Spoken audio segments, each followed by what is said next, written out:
इसको यहाँ क्यों रख लिया? ये स्त्री वेश में आपका शिष्य गोरखनाथ है।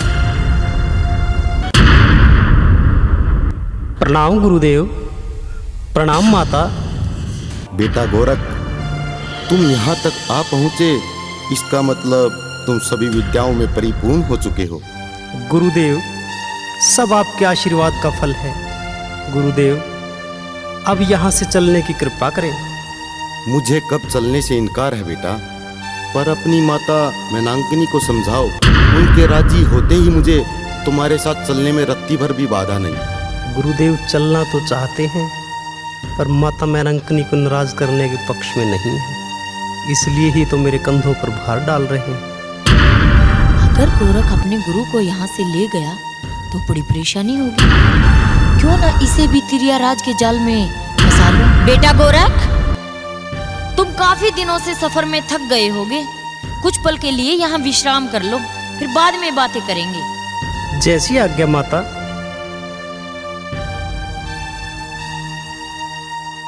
भक्तजनों, इधर गोरखनाथ जी मैनांकिनी का निवेदन स्वीकार कर लेते हैं और उधर गोपीचंद अपनी माँ की बीमारी को लेकर चिंतित हैं।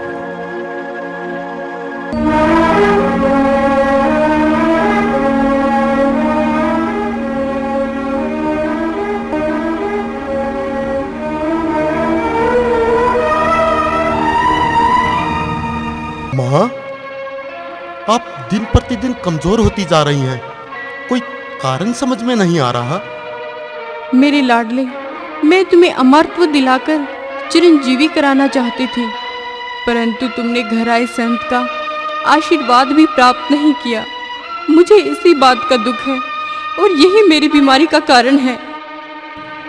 माँ, तुम बेवजह वहम कर रही हो। जो गली गली मांगकर अपना भरण पोषण करता है, वह भला किसी को अमरता का वरदान कैसे दे सकता है? बेटा, ऐसी बात नहीं है। उन्होंने मुझे अमरत्व का वरदान दिया है। मैं मरूंगी नहीं। अमर हुए लोग मरा नहीं करते। अगर तुमने उनसे दीक्षा ले ली होती तो तुम भी अमर हो जाते। उनकी कृपा से ही मुझे जगत ब्रह्म में दिखता है। माँ की बात सच होती तो वह योगी यूं ही गड्ढे में दबकर प्राण नहीं त्यागता, पर माँ के मुख से चंद्रमा सी चमक माँ की सत्यता का प्रमाण हो सकती। बेटा, क्या विचार कर रहे हो? विचार इतना ही करो कि आगे से सचेत रहना। माँ, मुझे क्षमा करें। अगर दोबारा कोई नाथपंथी संत इधर आए तो मैं उनसे दीक्षा जरूर लूंगा।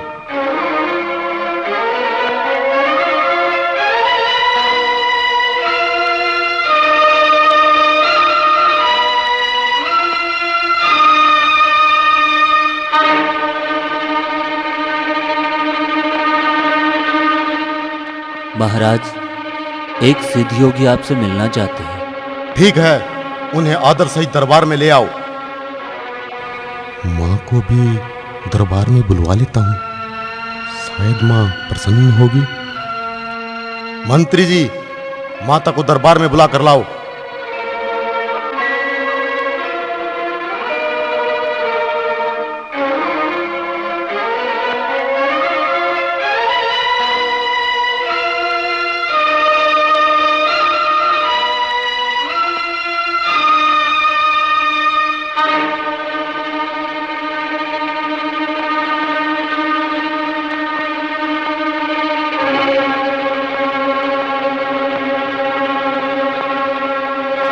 आइए योगीराज, आसन ग्रहण कीजिए।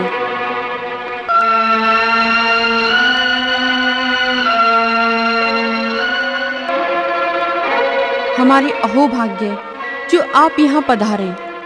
आपसे पहले एक महान योगी जालंधर नाथ जी यहाँ पे आए थे, पर अचानक न जाने कहाँ चले गए।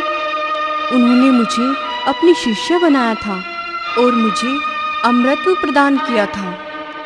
और आपने अपने गुरुजी की खोज खबर नहीं ली? वो मुझे बिना बताए ही चले गए। मेरी इच्छा जो की त्यों रह गई। मैं अपने बेटे को भी उनसे अमर करवाना चाहती थी। बहन मैनावती, हम दोनों के गुरु जालंधर नाथ योगी हैं। और हमारे गुरु अब भी आपके नगर की सीमा में हैं। मैं गुरुजी को खोजता ही तुम्हारी नगरी में आया हूँ। गुरुदेव हमारी नगरी में है और मुझे पता भी नहीं। अगर मेरी बात पर विश्वास ना हो तो अपने बेटे से जान लो। क्यों राजन, अब तो बता दो हमारे गुरुदेव को कहाँ छिपा रखा है? बोलो बेटा, क्या तुमने अपनी जननी माँ से धोखा किया है? शीघ्र बता, मेरे गुरुदेव कहाँ हैं? मुझसे बड़ा अपराध हो गया, मुझे क्षमादान दे, मुझे क्षमादान दे। हे भगवान, अरे मूर्ख, तूने ये क्या कर दिया? मेरे गुरु के प्राण हर लिए। मैं तुम्हें श्राप देती हूँ। ठहरो माई, आप क्रोध में कोई भी अनिष्ट ना करें। अपने गुरुदेव को तो स्वयं ब्रह्मा जी भी नहीं मार सकते। वे स्वयं ही किसी कार्य सिद्धि के लिए गड्ढे में दफन हुए होंगे। हम उन्हें शीघ्र ही निकाल लेंगे। परंतु मेरे इस पापी बेटे का पाप किस तरह क्षमा कराओगे? तुम्हारे बेटे का बुरा काम तो मृत्यु दंड के काबिल है, लेकिन आप मेरी गुरु बहन हैं। हम योगी हैं और योगी का काम अनिष्ट करना नहीं है, क्षमा करना है। लेकिन गुरुजी क्या कर बैठे उनके मन की मैं क्या जान सकता हूँ।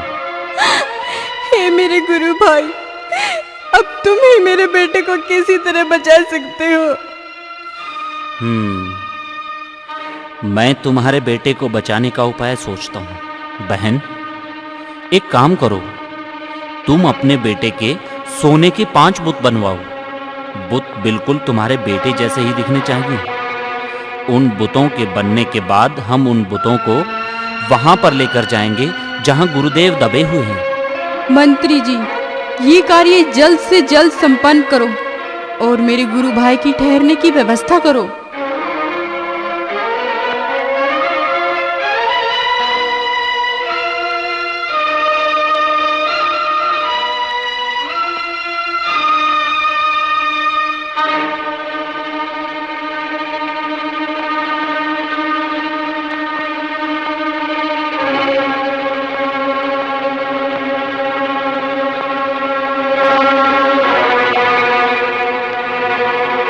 उधर मैनांकनी गोरखनाथ को किसी न किसी तरह त्रिया राज में रखना चाहती थी। इसलिए वो अपनी दासी को बुलाकर कहती है,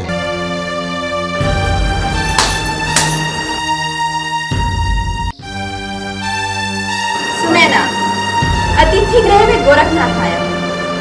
मैं चाहती हूँ कि तुम उसे अपने वश में करो। और देखो, ये काम जरूर होना चाहिए। जी महारानी जी।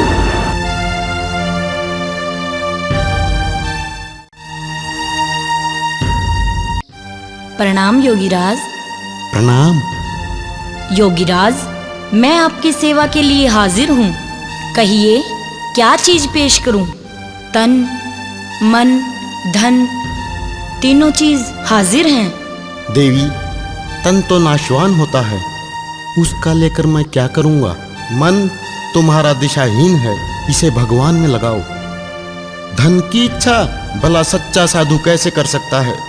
ओहो, तो आप सच्चे साधु हैं। इसमें कोई संदेह? विश्वामित्र भी तो सच्चे साधु थे। देवी, मैं वाद विवाद नहीं करना चाहता, यहाँ से जाओ। मैं तुम्हें अपना बनाए बगैर नहीं जा सकती।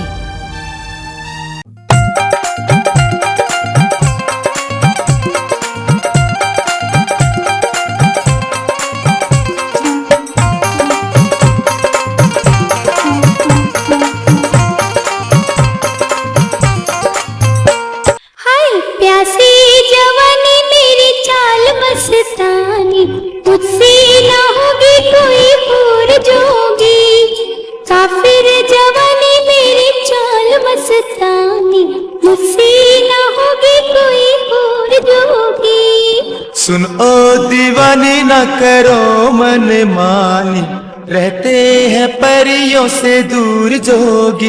हाँ जोगी, दूर जोगी, दूर जोगी। और दुष्ट देवी, मेरी नजरों से दूर हो जाओ। मेरे तप को भंग करने की कोशिश न कर, वरना मेरी एक टेढ़ी नजर तुझे जलाकर खाक कर सकती है। ये क्या करते हो योगीराज? नारी का अपमान करते आपको जरा भी लज्जा नहीं आती?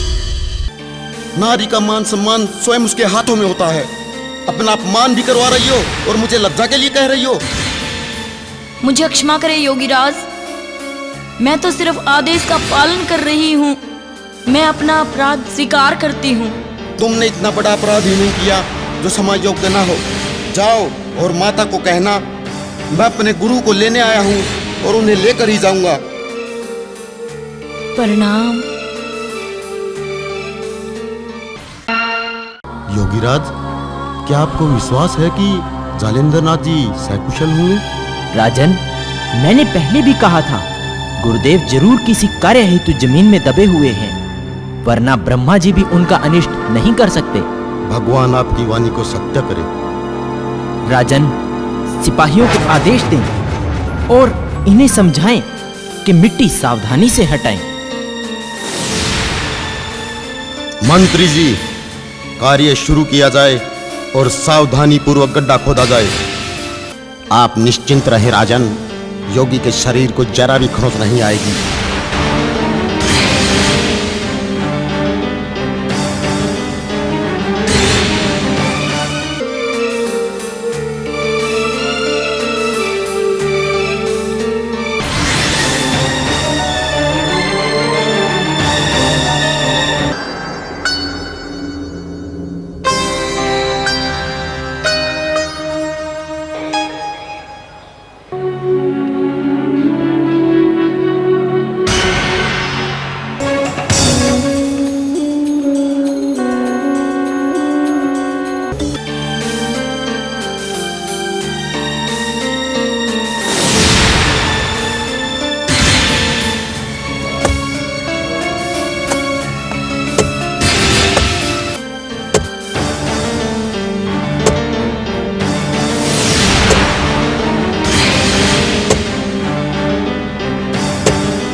राजन, यह क्या?